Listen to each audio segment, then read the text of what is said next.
Olá, boa tarde, tudo bem?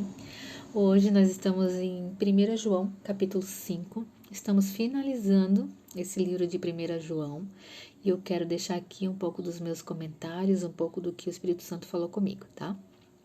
Então vamos começar. Eu quero que vocês tenham a ideia de ler esse livro, porque o que aconteceu? Esse povo que foi destinado a essa carta foi um povo que sofreu alguns ensinamentos errados de falsos mestres. Então eles estavam com medo, porque eles não sabiam qual era a sua posição espiritual. Se eles deviam, se eles podiam crer em Jesus ou se eles não podiam crer em Jesus. Se estavam salvos, se estão salvos ou se não estão salvos.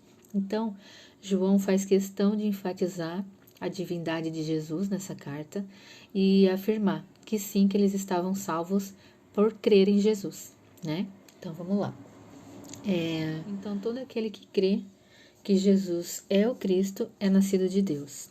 No verso 3, ele fala assim: amar a Deus significa obedecer a seus mandamentos, e seus mandamentos não são difíceis, pois todo aquele que é nascido de Deus vence este mundo.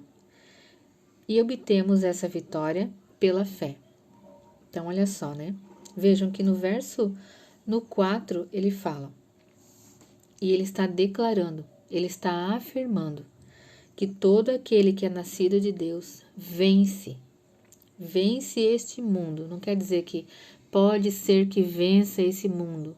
Talvez um dia vença esse mundo, ou talvez quando Jesus voltar ele vença esse mundo, ou talvez sozinho, com a força do seu braço, ele vença esse mundo. Não. Então, está nas nossas mãos. Que a continuação desse versículo, ele termina assim: obtemos essa vitória pela fé. Então, é pela fé que nós conseguimos. É pela fé que nós vencemos. Amém? O verso 5, ele fala assim: quem vence a batalha contra o mundo? Somente quem crê que Jesus é o Filho de Deus. Amém? Então, depois ali mais para frente, ele fala sobre as testemunhas, né, de que realmente Jesus é o Cristo, Jesus é o Messias. Ele fala, né, que a água, o Espírito e o sangue.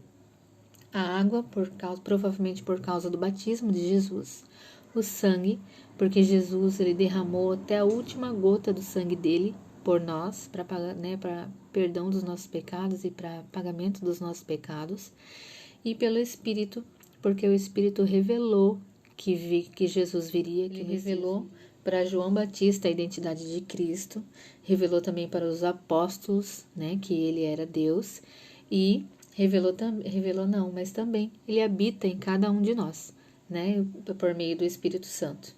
Amém? Então, e todo aquele que crê em Jesus, né?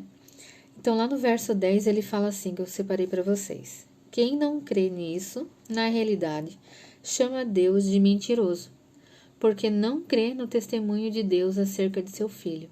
Olha só, né, que forte esse versículo, né? Então, todo aquele que não crê que Jesus é o Filho, está chamando Deus de mentiroso. Então, olha só que sério, né? Quantas pessoas nós mesmos, né, conhecemos que ainda não creem que Jesus é Filho de Deus. E com isso, consequentemente, está chamando Deus de mentiroso. Como é importante a nossa oração para essas pessoas. No verso 11, ele enfatiza: este é o testemunho. Deus nos deu vida eterna, e essa vida está em seu Filho. Quem tem o Filho tem a vida, e quem não tem o Filho de Deus não tem a vida. Amém? Olha só, né? Que importante. Então, aqui na minha Bíblia ele fala assim, a conclusão, a partir do versículo 13. Na minha outra ele fala assim, o poder da intercessão.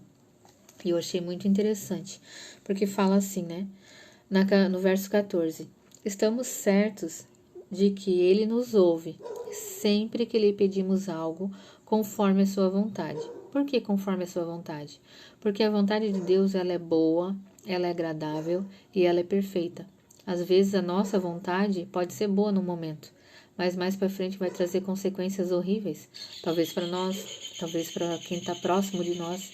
Então, por isso que é bom sempre pedir ao Senhor. Mais um versículo que eu separei para vocês é o versículo 16, que fala assim: se alguém vir o irmão cometer pecado que não leva à morte, ore por ele e Deus dará vida a esse irmão que pecou, de maneira que não leva à morte.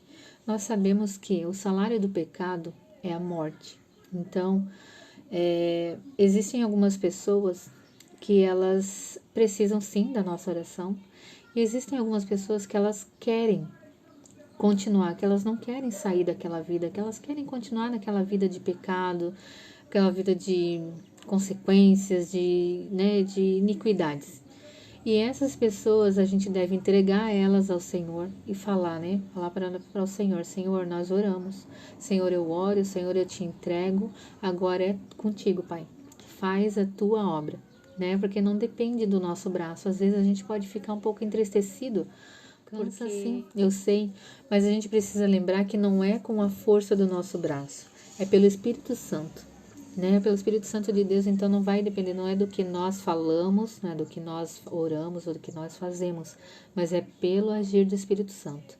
Sim, é importante nós orarmos, é muito importante, é por meio da nossa oração, é através de nós, mas sempre lembrando que a obra é do Espírito Santo, a obra é de Deus, e se Ele quiser, Ele vai fazer, se Ele não quiser, Ele não vai fazer, e amém. Nosso dever é orar e entregar ao Senhor, e não ficar entrega e pega. Não, entrega ao Senhor e deixa que Ele faz. Amém? Então agora, para acabar, para finalizar, eu quero ler o versículo 20 com vocês, que fala assim: E sabemos que o Filho de Deus veio e nos deu entendimento para que conheçamos ao Deus verdadeiro. Então, que versículo espetacular, para nos dizer que Ele nos dá o entendimento, que é por meio do Espírito Santo que nós temos o entendimento, que nós temos a revelação. Porque se nós lemos a Bíblia só por ler, só por ser um livro, são só letras, Ele realmente é um livro histórico, mas quando a gente pede a revelação do Espírito Santo, irmãos, a revelação que a gente pode ler o mesmo livro 1000 vezes, nós teremos 1000 revelações diferentes, porque a letra ela é viva, a palavra de Deus ela é viva, ela é eficaz, ela é poderosa e ela nos transforma. E glória a Deus por isso, Amém? Então, eu vejo vocês no próximo livro e eu estou muito feliz de ter acabado mais um. Vencemos. Beijo!